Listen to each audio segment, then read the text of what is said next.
عزتمندو مسلمانانو جنت ته داخلېدو او د جهنم نه د بچ کېدو دپاره دوه مختصرې دواګانې او ډېرې اسانې دي. سهار او ماښام درې واره ویلو سره به انشاءالله الله جل شانه موږ جنت ته داخل کي او د جهنم نه به الله جل شانه مو تاسو ته امن راکړي. دا به سهار او ماښام وي صرف درې ځله.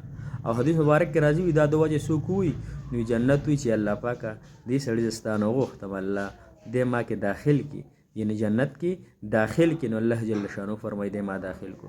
بیا چې څوک د جهنم دو وي نو الله جل شانه د جهنم عرض کي الله انسان چې د جهنم دو وي نو جهنم الله جل شانه ته عرض کوي الله پاکه د انسان لمانه پناه ورکړي، یعنی د جهنم کې ما چې نو الله جل شانه ځوان دعاګانې قبول کړي.